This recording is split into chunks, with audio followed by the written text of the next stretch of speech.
उज्जैन से बिल्कुल लगे हुए हैं, आप जानते हैं। और वैसे तो हमारी स्थिति अभी बहुत ठीक है, 31 आज आए हैं, पर आपसे आग्रह है कि जो लॉकडाउन की रूपरेखा आप इंदौर और उज्जैन के लिए लागू होगी वही हमें भी करने की इजाज़त हो, क्योंकि हम प्रिकॉशनरी तौर पे चाहेंगे कि क्योंकि हम इतना जुड़े हुए हैं, आवाजाही बहुत है देवास में इंदौर से लोगों की, तो उसको प्रिकॉशनरी तौर पे इसको आपसे मांगती हूँ मैं। दूसरा, अमलतास एक हमारा केवल एकमात्र साधन है जहाँ हमारे पेशेंट्स जाते हैं, तो बहुत सारे जिलों के आपने उनमें जोड़े हैं अभी, तो मेरा आग्रह है कि हमारे कुछ बेड्स वहाँ पे देवास के लिए अगर आप रख लें, 50 हमें आईसीयू के बेड्स मिल जाएं और 100 ऑक्सीजन बेड्स मिल जाते हैं अमलतास में, तो हम लोग थोड़ा सा सिक्योर महसूस करेंगे, क्योंकि हमारा एमजी हॉस्पिटल भरा हुआ है अभी, और क्योंकि जो आंकड़े दिख रहे हैं उससे ज़्यादा ही प्राइवेटली ट्रीटमेंट और आइसोलेशन में है। रेमडेसिविर और ऑक्सीजन का तो सभी दूर की प्रॉब्लम है, आपको मालूम है, रिपीट नहीं करना चाहूँगी, पर कल केवल 18 इंजेक्शन मिले हैं। हम लोगों को कम से कम 60 इंजेक्शन की बहुत ज़रूरत है, बहुत क्रिटिकल पेशेंट 60 हैं, तो एक कुछ आंकड़ा आप अगर तय कर देते हैं कि 50 हो या 100 इंजेक्शन देवास के लिए और ऑक्सीजन हमारे लिए अगर रिजर्व हो जाते हैं तो रिलीफ हो जाएगा हमारे लिए।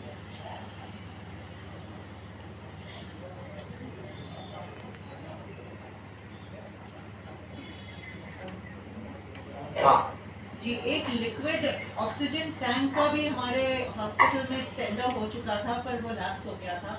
आपसे आग्रह है अगर वो हो जाता है तो टैंक्स नहीं मंगाने पड़ेंगे, वहीं से पाइपलाइन से सप्लाई हो पाएगी।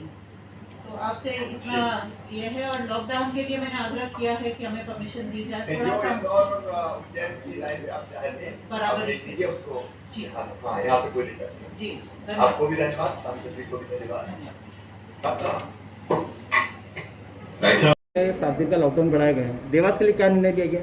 जी, देवास के लिए भी यही निर्णय लिया गया है कि जो इंदौर और उज्जैन का डिसीजन होगा उसी डिसीजन के ऊपर बेस देवास को भी करने की अनुमति दी गई है।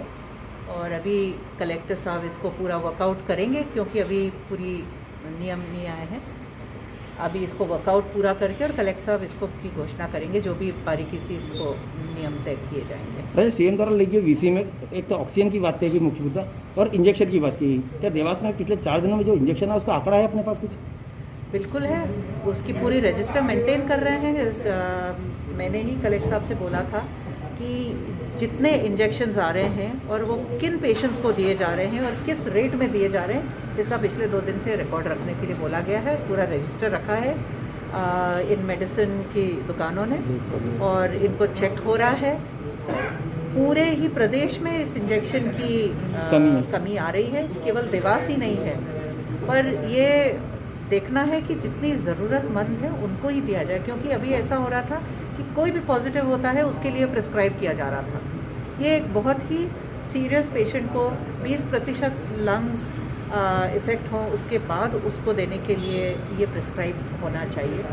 तो ये डॉक्टर्स के लिए भी अब नियम आए हैं, तो डॉक्टर्स भी इसको फॉलो करेंगे और थोड़ी बहुत हमें सप्लाई भी बढ़ा दी जाएगी, क्योंकि माननीय मुख्यमंत्री जी कोशिश कर रहे हैं, बहुत बड़ी संख्या में प्रदेश में इंजेक्शन्स बुलवाए हैं उन्होंने।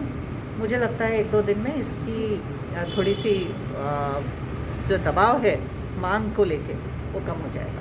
अच्छा, अंतिम सवाल, बीसी में ऑक्सीजन के लेकर जो चर्चा हुई, क्योंकि जिला चिकित्सालय में व्यवस्था ही नहीं, आपने कहीं ना कहीं अमलतास की गुहार लगाई है, क्या अमलतास में कभी ऑक्सीजन की स्थिति अपन देख ही रहे कि बराबर नहीं है वापस भी? मैंने अमलतास में तो बेड्स रिजर्व करने की मांग की थी आईसीयू में, और ऑक्सीजन बेड्स अमलतास में रिजर्व करने की सीएम साहब से मांग की है, और ऑक्सीजन के लिए भी मांग की है, और एक लिक्विड ऑक्सीजन टैंक भी अपने हॉस्पिटल के लिए मांगा है। तो सिलेंडर्स के ऊपर हमें निर्भर नहीं रहना पड़ेगा, तो उसके टेंडर के लिए भी मैंने मांग की है।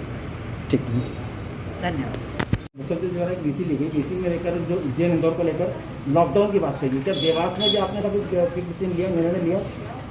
जी, माननीय मुख्यमंत्री जी को मीटिंग में इस बात से अवगत करा दिया गया है, क्योंकि हम इंदौर और उज्जैन के बीच में स्थित हैं, और इंदौर उज्जैन में यदि कोई भी संक्रमण बढ़ता है तो उसका सीधा प्रभाव देवास पर पड़ता है। माननीय मुख्यमंत्री जी ने निर्देशित किया है कि इंदौर और उज्जैन की परिस्थिति को देखकर लॉकडाउन से संबंधित निर्णय देवास की क्राइसिस मैनेजमेंट कमेटी ले सकती है। यदि आवश्यकता पड़ी तो देवास में भी लॉकडाउन के लिए निर्णय लिया जाएगा। लोगों की जान कीमती है, जान है तो जहान है।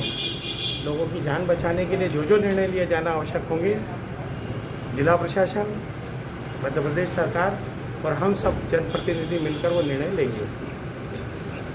बढ़ते रेमडेसिविर की ब्लैक के मामले में आपने रेमडेसिविर की जो कालाबाजारी हो रही है, शॉर्टेज चल रही है, उसके संबंध में सीएम साहब को अवगत करा दिया है।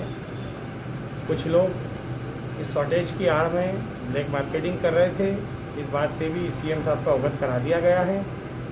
सीएम साहब ने जिला प्रशासन को निर्देशित किया है कि जो भी रेमडेसिविर की ब्लैक मार्केटिंग कर रहे हैं उनके खिलाफ सख्त से सख्त कार्रवाई की जाए।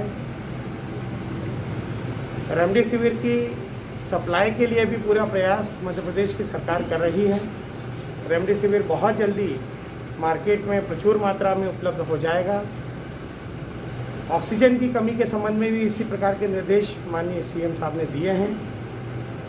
जो कमी रेमडेसिविर और ऑक्सीजन की जिलों में आ रही है, उनकी भी बहुत जल्दी पूर्ति मध्य प्रदेश की सरकार के द्वारा की जाएगी।